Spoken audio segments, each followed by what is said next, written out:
Good afternoon and thanks for joining us. I'm Judy Simpson. Climate change in the Northeast means that agriculture has been and will be facing multiple challenges. Challenges that include too much water to not enough water, and they'll require farmers to adapt. Experts in UVM's Center for Sustainable Agriculture say that farmers will need resilient systems to stay economically viable, especially in the face of increased precipitation, more extreme storms, and warming temperatures. The center has produced a series of videos from around the Northeast that focus on farming and climate change. For our first segment, we cross the Connecticut River to go to a family-owned vegetable and fruit farm in Plainfield, New Hampshire.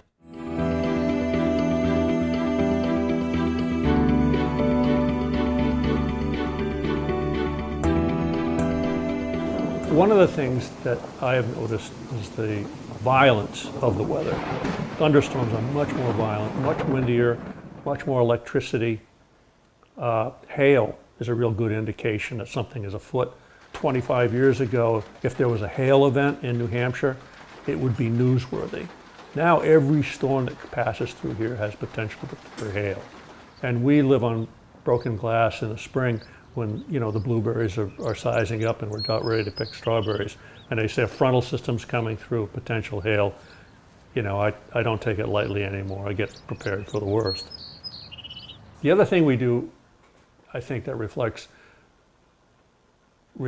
an acknowledgement of climate change is we do seem to be going more and more towards protected growing, high tunnel greenhouses per se. That, I mean, there is the benefit of season extension, and you capitalize on that, but you know, the high tunnel and greenhouses are controlled environments to some degree, and so there's less, you know, disease issues within. If there's a hail event, you have protection, that kind of thing. And so you do consider, as time goes on, more and more. You know, we started out with 3 or 4 greenhouses for the ornamentals, and all of a sudden there's 26 on this place. And that, a lot of that has to do with we're putting more of our crops under greenhouse cultivation. This year is an extreme drought for us. I mean, if you just walk across the street and look at the river right now, you'll see that you could literally walk across the Connecticut River to Vermont or wade without too much problem. It gets harder and harder for us to draw water from these sources. You would think that if you had the Connecticut River in your backyard, you would have ultimate water, and you don't.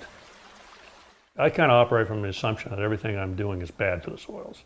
You know, every time I put a plow down, every time I take the disc harrows out, every time I take the spader out, it doesn't matter. It's all, you know, it's contrary to what would happen there in a natural ecosystem. So I'm just trying to do everything I can to ameliorate what I'm doing to the soils. And to that end, I think, you know, we try to keep everything covered. We're getting, like right now, we're trying to get ready to get our winter cover crops on. And you'll see some open stuff like that out here that's very open now, but in, you know, hopefully by 15th of September, it'll be green again.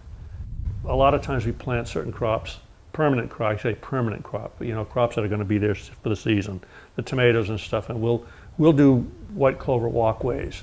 I have to mow it and maintain it, but I'm not burning up humus or organic content by keeping running cultivators through it periodically. It gets tilled once a year, and that's it. I used to love recreational tillage. You know, you get out there, you hit it with the bush hog in the fall, and then you take all that stover and you beat the shit out of it, and it looks great. The field looks pretty. But in reality, it's not good for the soil. I mean, so now, if I go in after a cornfield, I'll bush hog it, and bush hog it pretty high, but just enough so I'll spin winter rye on it, and then I'll just cuff it enough to chop and knock down the corn, and just kick a little dirt onto that winter rye, you know, just, you know, half an inch to an inch in the soil. And it looks like the dickens, but the winter rye will catch, and I'm not, you know, ripping up a bunch of stuff. We're very fortunate after 43 years and some amount of profitability, we have a wide array of tools. So we've got a lot of choices and a lot of options. The main thing to do is when something needs tillage, you know, my mindset is like, how can I achieve the least amount of damage to soil structure? You know, we try to reduce steel in the field as much as possible. For more information and to see additional videos, you can check the Farming and Climate Change website by going to uvm.edu/sustainable agriculture. For our next segment, we head to 4-H Sheep Camp, where the emphasis is not only on sheep, but also on science. Here's Across the Fence's Keith Silva. Here's something to keep in mind when working with sheep. It might get loud.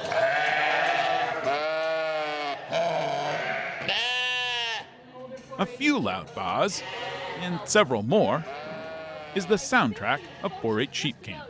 The annual event brings Vermont 4-Hers together to learn, brush up on their skills, and have fun.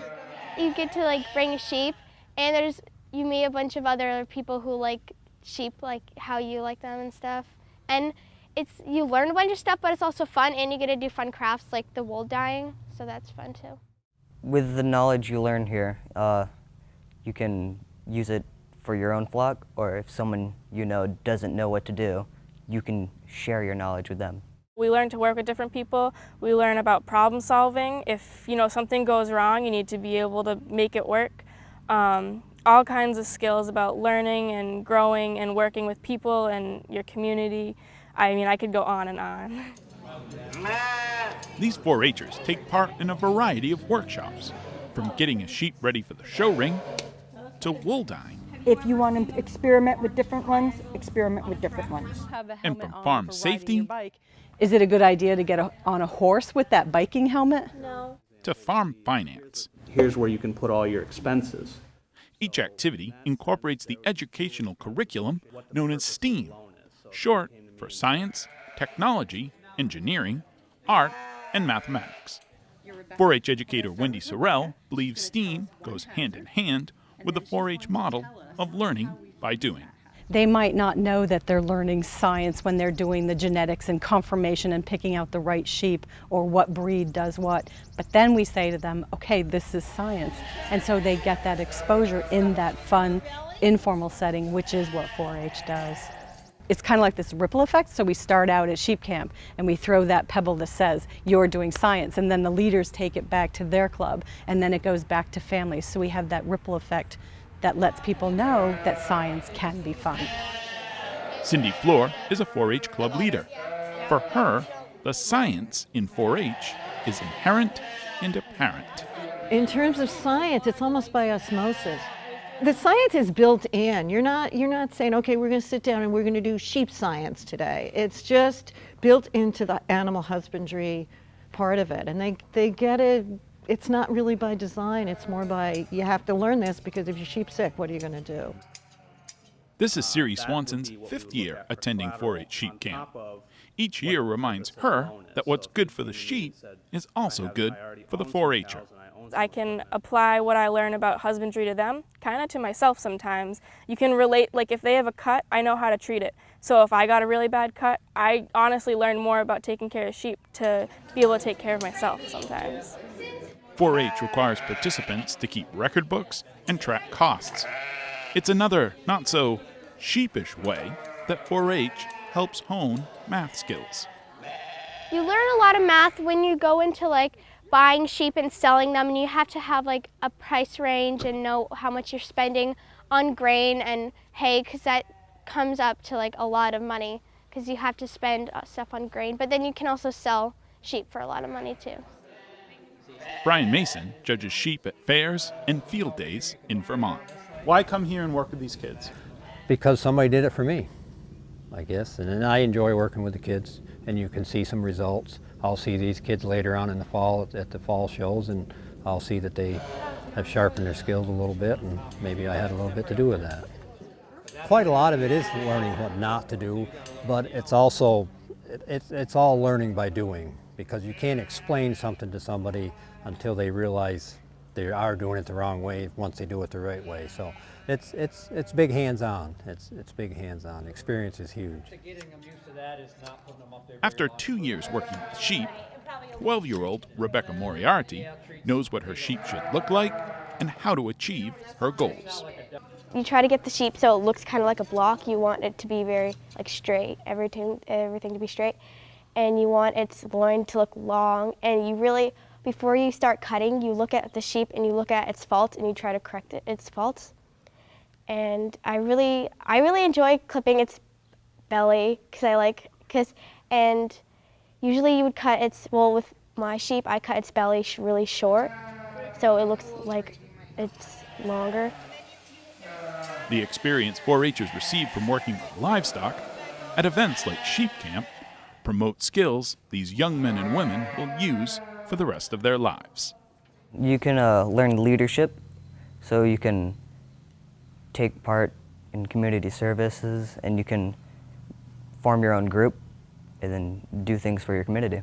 If you go anywhere in the world, if you leave for college, or even if you go to visit a family member somewhere, you need to be able to handle a situation you're not used to. It's not your hometown, or even just going to a new school maybe. So if you have some experience with that, some background, and you kind of maybe aren't so uncomfortable, you got your feet on the ground a little bit, it can definitely help you. 4-H, it's made a big difference in my life for sure. Hands-on learning while working together and having fun. Call it the science of 4-H. In Virgins, I'm Keith Silva with Across the Fence. Thank you, Keith. We close out today's program with a resource for all your gardening and home landscape questions. Let's rejoin Keith to learn about the UVM Extension Master Gardener Helpline. If you've got a question about your garden, Carl Dorner is your man. Vermont Master Gardener Helpline. Dorner volunteers at the University of Vermont Extension Master Gardener Call Center. Do you have a lot of these plants? Do they all look the same? I enjoy talking to people, number one. I believe in the mission of extension, and that's probably my primary reason. I think it's important to provide access to science-based research in the solution of horticulture and agricultural problems, and to extend that information to homeowners, not just to commercial growers. And that's what we do here. So I find it very rewarding. I like being able to set people's mind at rest. People invest a lot of themselves into their gardens and their home landscapes. And when they have a problem, it's a problem. If you have any further questions, please feel free to give us a call. Volunteers at the Helpline take about 2,000 calls a year. Since the Vermont Master Gardener program started in 1991, the Helpline has received 42,000 calls. Heather Carrington is the program's coordinator. The UVM Extension Master Gardener Helpline is a resource for all Vermonters to get answers to their home gardening questions. It's staffed entirely by volunteers who have been trained in the Extension Master Gardener course. So they've had 45 hours of training from UVM Extension faculty on all aspects of sustainable home horticulture. There aren't that many resources that are available for the home gardener. There are plenty of resources available for commercial gardeners. But what this does is it gives all Vermonters access to the research-based information being developed at the University of Vermont. The Helpline aligns with UVM's obligation as a land-grant university. It's one of the missions of Extension, actually, as a land-grant university, to share the science-based information research that's being developed there. So we really do keep it exactly to that. In fact, actually, our volunteers are prohibited from giving that sort of folksy home remedies answer to questions. So they actually have to use research and science-based information, and that's what they've been trained in the first place as Extension Master Gardeners. When they're doing research on it, they'll only refer to .edu, which would be university-based websites, or .gov websites. So they're not going to be looking into folk remedies. Rob Lee Smith became a Master Gardener this year. For her, volunteering at the Helpline provides an experience as distinct as Vermont itself. Plants are so vital to our life. I mean, it's not simply food and shelter and clothing, but the oxygen we breathe. It is the biology of life, and so that's terribly important. You know, it's so nice to be able to specialize in Vermont's gardening, because that is unique, and you can't gain that knowledge anywhere else. Thanks to the internet, there are more resources and more information. But all those pages and websites can't replace talking with someone one-on-one. I think people want the interaction.